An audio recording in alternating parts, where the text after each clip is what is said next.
What are the fundamental ion transports, movement of ions, and charge in cells?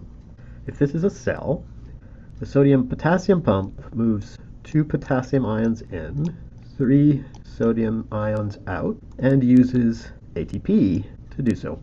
The result of that is high concentrations of Na+ outside the cell and high potassium inside the cell. The ultimate cause for that high potassium, the functional reason that cells benefit by using the sodium-potassium pump, is that that sodium can move down its concentration gradient, carrying with it valuable molecules such as glucose or amino acid. This is secondary active transport because it depends upon the active transport of the sodium-potassium pump. You might predict that this whole process would run down because of the steadily increasing amount of potassium inside the cell. So if there's no way for potassium to leave, then this process will end. But animal cells have potassium leak channels that allow potassium back out of the cell so that the cycle continues. We have 2 cycles going on. The sodium cycling through, which is bringing glucose and other valuable molecules into the cell, and potassium that is allowing the exchange of sodiums and potassiums. We're moving ions across the membrane. Shouldn't that affect the charge across the membrane? Let's consider a situation in which we think about what would happen if we have high sodium, about 10 times more concentrated outside than inside, and high potassium, about 20 times more concentration inside than outside. Let's imagine a situation in which we set this up at the beginning at time 0, and we have a charge of 0 millivolts. And let's imagine that at some later time, we open sodium channels. What should happen? Well, there's a higher concentration of sodium outside than inside. There's no charge difference, so that's not going to affect sodium movement. So sodium is going to come in, and because a positive ion is coming in, the potential, the charge inside, the difference between inside and outside, will become more positive with this concentration, 10 times higher than outside. And sodium will continue to move in until the charge across the membrane is 50 millivolts.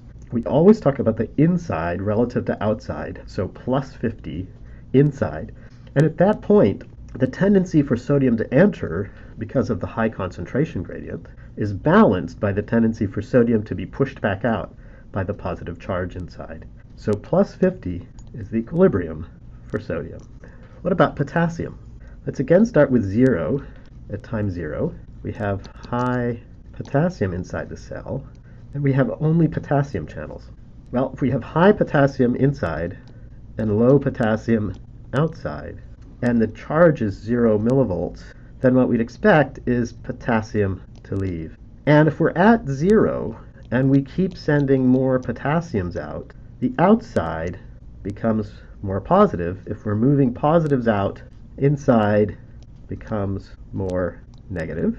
So at time 1, potassium has moved out, and the equilibrium is approximately minus 100 millivolt. At minus 100, the tendency for potassium to stay in the cell because of the negative charge is balanced by the tendency for potassium to leave because there's more potassium inside than outside. Whenever we have just one channel available, we'll go to an equilibrium for that ion.